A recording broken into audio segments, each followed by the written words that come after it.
Hello everyone, I'm your host Thomas28 and welcome back to Architects Exodus.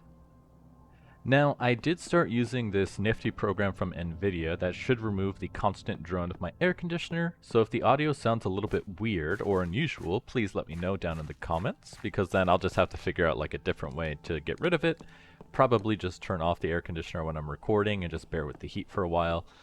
Might be the only thing I have to do, unless the audio sounds fine. In testing, it sounded pretty much okay. The program works pretty well. And I gotta say, sorry for the delay on the latest episode, as over July 4th weekend, I took a trip to Montreal, so I was out of the country and was unable to record. But now we're back, and we can swing right back into the groove of things. So, as we left off, there's only a couple of quests left in the chapter before we escape Helheim, starting with Magical Crushing. With access to Special Magical Book, I can now crush the ground itself. This black stone dust is very useful when combined with alchemy. Task: craft an alchemy table. Now it is funny that the quest book doesn't mention you have to make yourself a novice spellbook from ours in order to actually use this glyph, but it's actually pretty easy. I forget how to use this though, because you have to bind spells to this.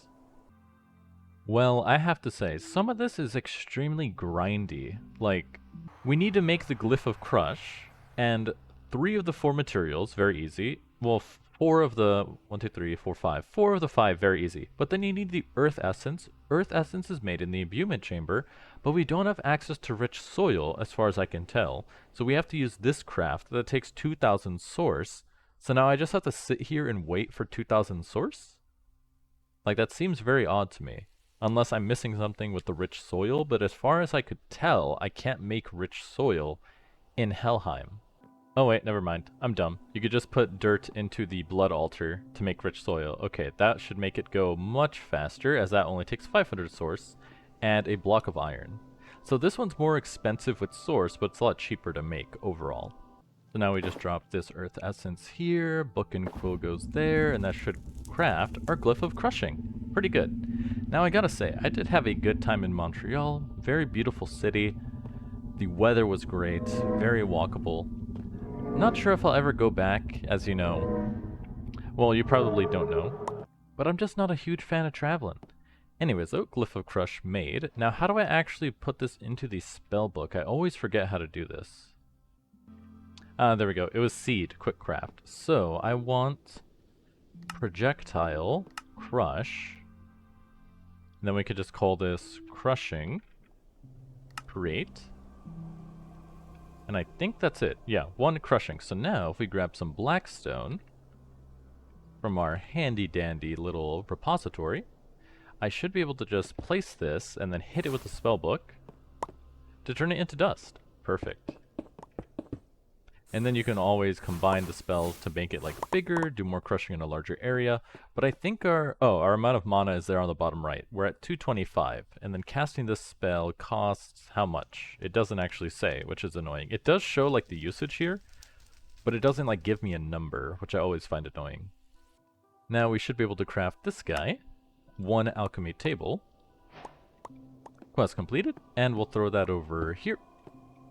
Not bad. Blood magic alchemy table done. Quest completed. 1 more Helheim skill point. And now we can prep for the fight. We need to make arcane ashes so we can craft the runic sentient scythe. This is going to be an upgrade to our sentient scythe, as you can see here, which is pretty cool.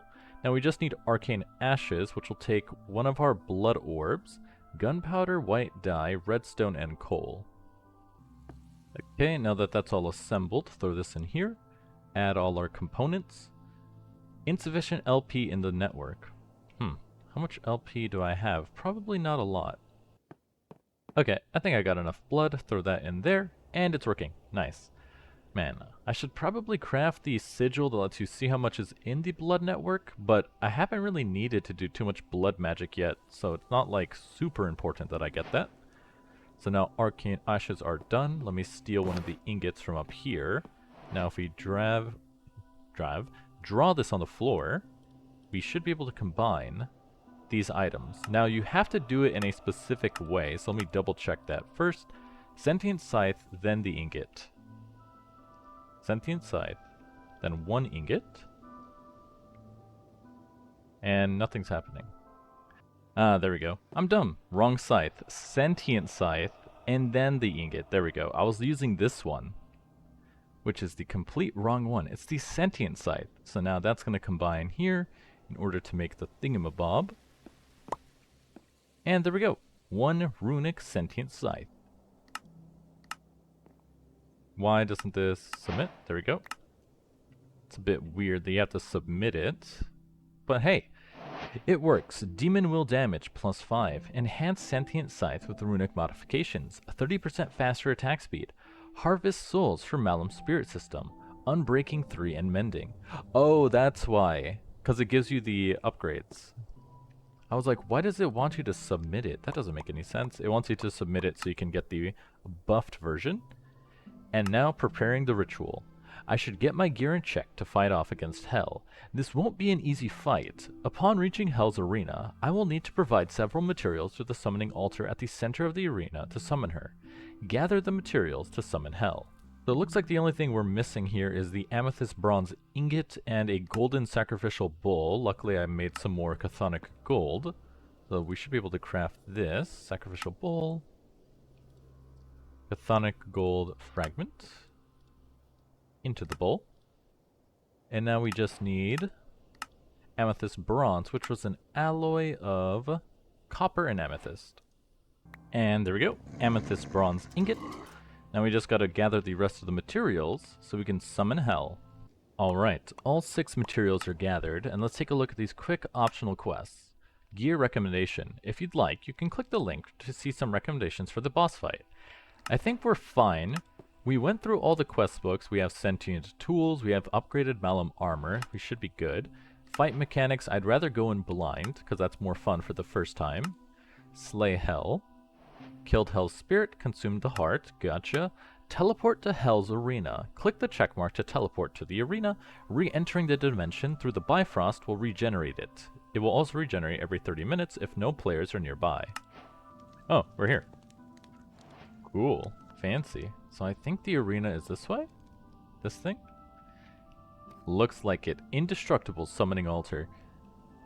Wow. I gotta say, they put a lot of effort into building these. These look really cool. I really like it. Now, hopefully, we are strong enough to fight this. I probably should have brought some food other than 3 pieces of melon, but I think we'll be fine. Ah, they got us. Quest completed. Deus Ex Machina. God from the machine.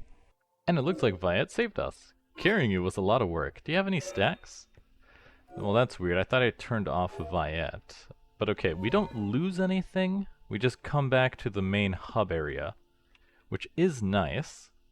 But I think that means I have to re-get all of the materials to resummon Hell. And I think we're going to have to put a little more effort into the preparation because my damage was really low if I didn't hit her with the bow. And I couldn't even get close otherwise. Interesting. Deus Ex Machina. The more the gods kill me, the stronger I'll become. I'll adapt to their attacks and overcome their defenses as many times as it takes. Dying to certain bosses while the Deus Ex Machina status effect is active will grant you stacking damage resistance and attack damage against that boss. The damage resistance stacks up to 95% and the attack damage stacks up to 50%. Note, drinking a bottle of ambrosia will toggle this mechanic off by default and clear any active debuffs. What an interesting mechanic. I'd rather just keep fighting it over and over without the without handicapping the boss. But I like that it's there for people that would prefer it that way. Okay, I think we're more than ready to fight Hell now, because we can summon swords. Awesome. All I did was I went into the quest book here, into Mimir's system, and there's a couple quests that are really easy to complete that give you sealed scrolls. So now we get to summon swords at will. Oh, that turns it off. Summon claymore, summon sword. It does have a very long cooldown though. Not bad though. I also got a couple of other spells like Heat Surge and Blessing of Life, but I don't think we'll need them. So now to fight Hell, I think we're ready. We're going to use a bow. We're going to use the summon swords to clear the mobs. We have potions of resistance, and we have a bunch of fruit salad for healing. So I think we're going to be fine this time. Wow. So that's what it looks like on the outside. I like how it's an actual physical place in the world, because once I died, it actually showed where it was. So spawn is somehow in that direction, but the arena is over here. Alright, round 2. Potion of healing. Bronze, source gem, blank slate, skeleton skull, sacrificial bowl. Grab my thing, that one. Drink potion of resistance. Equip the bow. Grab second potion of resistance. Now I did read the tips, so if you try to fly up into the sky, that's when she does the thunderbolt that crashes you to the ground. So we're gonna stay on the ground for this fight. Another soul seeking glory in my hall. I literally cannot tell where she is. Your struggle amuses me.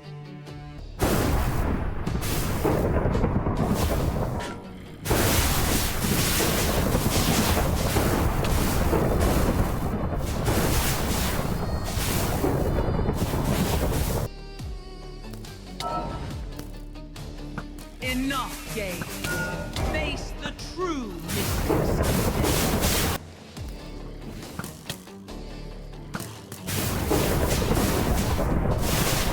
Rise, my...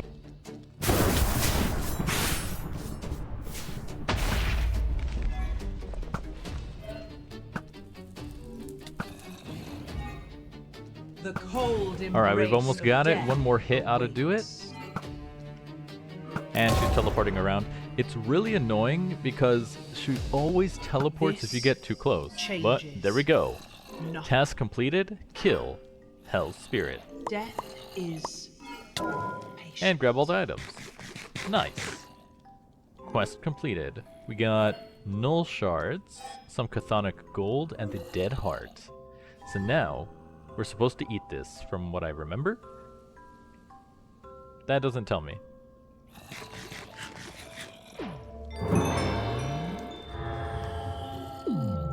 Alright, cool, we got a nice little cutscene. I gotta say, I love when FTB adds... Oh. Yields her gate, and the dishonored dead watch in silence as one of their own walks free. You struck at divinity and did not falter. Good. That fire in your blood, you felt it, did you not? When her spells broke against you, when her spirits could not hold you, that was no mortal strength. Remember that feeling. You will need it. But hear me well. Hell tested your will. What waits beyond will test your flesh, your mind, and every scrap of stolen power you carry. And there is something else. A shadow that moves between the realms, old as the roots of Yggdrasil, with scales like night and hunger without end. It has noticed you. Keep your blade sharp and your wits sharper. Alright, cool, another little dialogue scene. Hey, I think I hear people below us. We should use the elevator. Elevator? What are you talking about? What elevator are you talking about, Viet? Because I don't see an elevator. Anyways, so we've completed Slay Hell. We get the Bifrost key. 8 Helheim skill points and 3 magic skill points. The Little Helper. This little spirit, or Viet as it's called, is as annoying as ever. That being said, it might turn out to be useful after all. During my fight with Hel, it adapted to some of her weaknesses and even picked up new abilities from watching her. I can invest some training into the skill tree each time I defeat a new major enemy. The scroll will allow me to enable or disable some of the powers I've unlocked for Vet. Interesting. And then Slay Gabura, blank an ancient construct, blank forgotten by the living. It seeks blank, it calls to you, atone for your sins, you shall not flee. This is an extremely challenging mini-boss intended to be faced much later in progression. Find and slay Gabura. Oh, I have that compass. If it's supposed to be fought later in progression, why are you showing me now?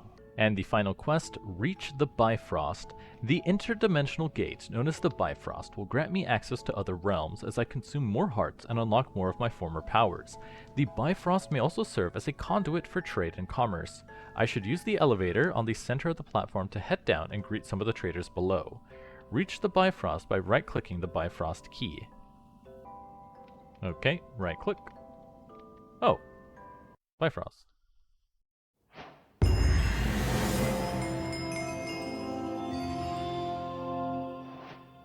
Another cool little cutscene. So it's basically a tempad.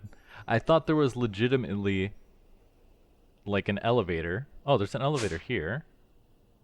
And here's all the traders. Cool. Oh, I guess Viet was talking about the wrong thing because she meant, or it meant, this elevator, but we were still in the arena.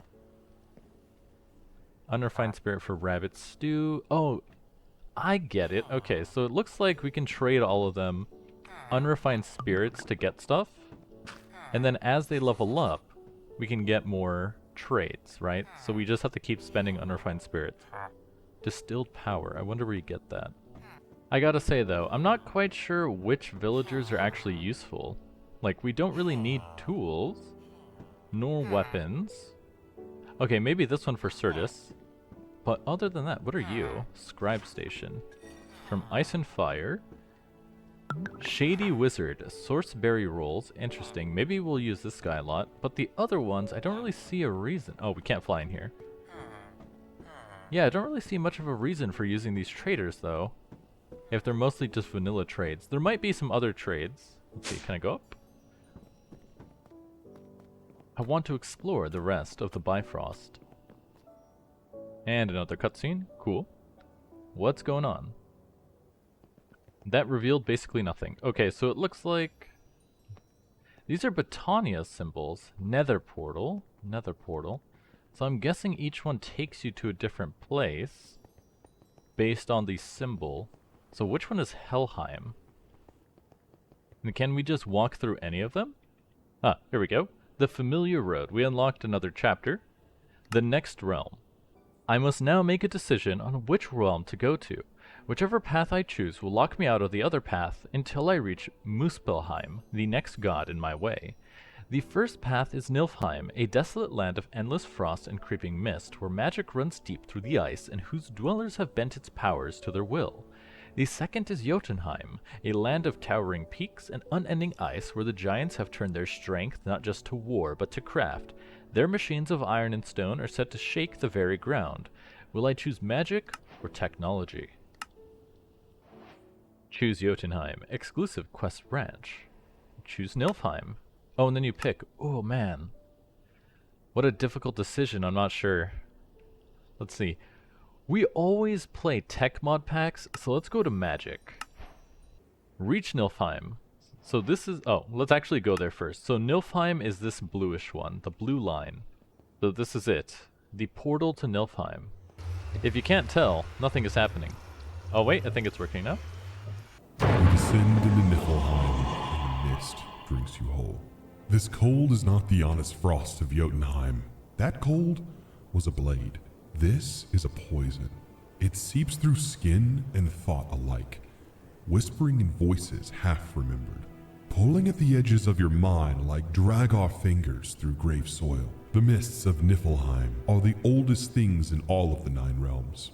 Before fire, before frost giants, before the gods drew breath, it remembers everything, and it knows that you are half-blood. It can taste the divinity in you, thin as it is, and it is hungry for it. Guard your strength. The spirits here will not fight for you openly. They will try to bleed you slowly, sap you, until you wander the fog forever. And coiled in the deepest dark, where the roots of Yggdrasil plunge into frozen water, Jormungandr waits. The world serpent, Loki's spawn, vast enough to encircle all of Midgard, patient as a glacier. He does not need to hunt. Everything comes to him, eventually. Alright, thank you, Allfather. So this is Niflheim. Can I fly here? We cannot. And it looks like I made a very bad decision. I don't like the look of this place at all. There's skulk, it's dark. My thalassophobia is going crazy. But we're here. So this is Niflheim. The mist swallows me the moment I cross over. Thick, cold and unending, swirling around me, waiting for the right moment to consume me. The land is an endless carpet of snow, with mountainous peaks reaching into the endless dark sky. I should move forward and gather the resources needed to defeat Jormungandr as soon as possible. 1 Niflheim skill point. Wait a minute. Oh, okay, so we get more. So this is for Hell. This is Niflheim. Interesting. So are these all different?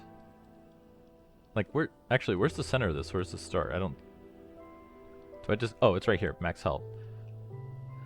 So are the oh, I get it. Okay. So the skill points you get in here, I believe carry over to each other realm. It's just that the benefits differ. So you can see like this gives you the extra, like the blood magic and the malum, but this one gives you stuff specifically for Niflheim, which looks to be more combat focused. Now we also unlocked the Viet skill tree. Hell's Blessing gives you +1 armor and +5 natural healing. And then it goes down other paths as well. So we can get Soul Heal, chance to heal when attacked with low health, Spirit Shield, cast a shield when hit by projectiles, % chance to cast Oak Skin and release spirits on hit. Interesting.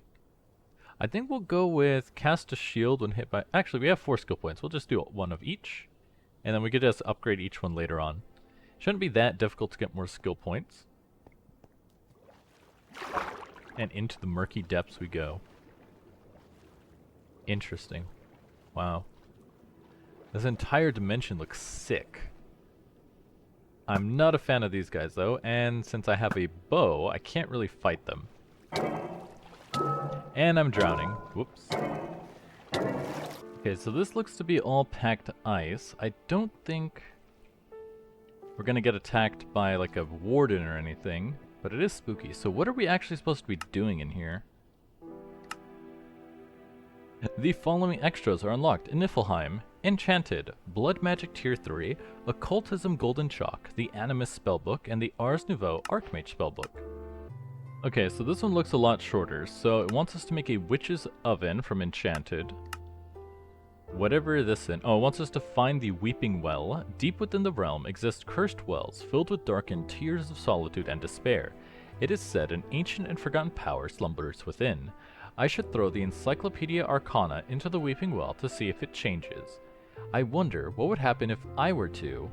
Would it consume me, or would the knowledge be ingrained into my very being? I should jump in. And then lastly, make chalk. Pretty easy stuff. And then you get some more skill points. Interesting. So I wonder how I'm supposed to find it. Because if you look at the mini-map, it's just ice. Now then, I'm taking a step back. We're going to explore Niflheim in a little bit, but for now I want to do some of these optional bosses. So, using the Vesper Wing, we can summon the Forsaken. So we just need to combine this Reinforced Slate, 2 Source Gems, 2 Arcane Essence, and use this as the catalyst to summon it. Now, it can't be any tougher than Hela. Okay, it does a lot of knockback though, which is pretty annoying. I'm gonna go ahead and summon my swords. And we can fly above it, so it's honestly not that difficult unless it somehow starts flying. And the swords are drawing aggro, so this is honestly pretty good. Pretty easy. Let me start spamming magic.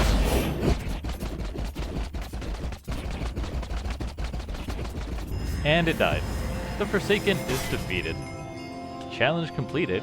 Demon Slayer. Whoa, Jujutsu Kaisen? Wait a minute, those are not the same thing. And since we defeated it, we get 10 Pure Darkness, which can be used to make Peering Copperleaf, whatever that is, a Darkened Apple, Shadow Silk, the Dread Bow, which is apparently a pretty good bow, and that's it. Huh. Well, you need one of these to make 2, so you need at least 2 Pure Darkness there. Dark Tatters comes from Cobweb in the Tier 2 Blood Altar, and that's about it. Skill points and more Viet skill points, which is pretty nice. And now let's look at the Dead King. The true king of Helheim, this ancient foe has been slumbering quietly since the dawn of this dimension. If I wish to challenge this foe, I should head 1,000 meters east. Its catacomb is said to be within the mouth of a dragon. Alright, we're coming up on 1,000 blocks. I wonder where it could be. Oh, I think I see it now. So I think this is the mouth, that's like a nose, that's the eye. So we should be able to enter through here. Not seeing anything yet. It does open up a lot. Okay, this has to be the place. I just don't see the king. Oh, okay, I think it's up here. This looks like a boss summoning platform. Skull. What's that? Amphithere skull. Does it have a use? For bone meal. That's about it. Ooh, big skull. You can use this to make the Draconic End Shelf. That's actually pretty useful. I'm gonna take these. Giant corpse. More skull. Ah, yeah, I thought you were that one. Alright, let's head in.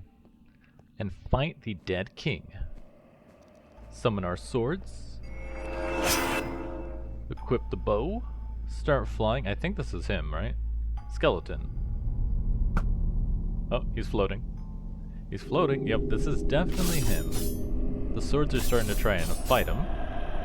I think being able to fly kind of negates most of the difficulty of these boss fights, though, when you think about it.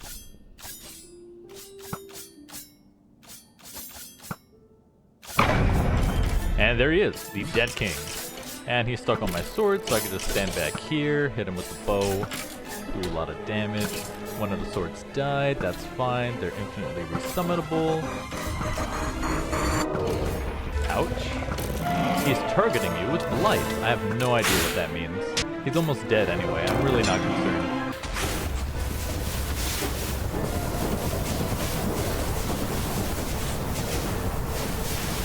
And one more ought to do it. Where'd he go? Oh, there he is. And he's defeated. Wait, he's doing something. He has a phase 2. Okay, I was not prepared for this.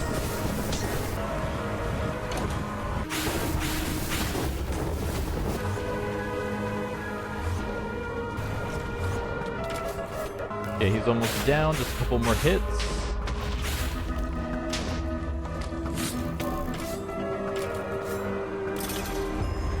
And there we go. Quest completed, slay the dead king. And now there's just these annoying Vexes that are still here for some reason. And why am I stuck? Oh, because of the shield.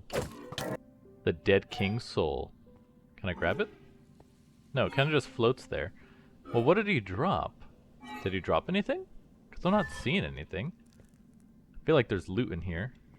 Common ink, icicle, copper ingot. And mostly useless stuff, but I can turn it into EMC, so it's not terrible. A chipped gem, pretty useless. Dragon's Breath scroll, I will take that. Fire immunity, always good. A blank runestone, not sure what that is for, but I'll take it. And then I will take these golden apples. Ah, here's the body. The Bone Key unlocks the Catacomb Vaults. Epic Ink. I don't think I need this one. Is that it? Some more ink, and yeah, that looks to be everything.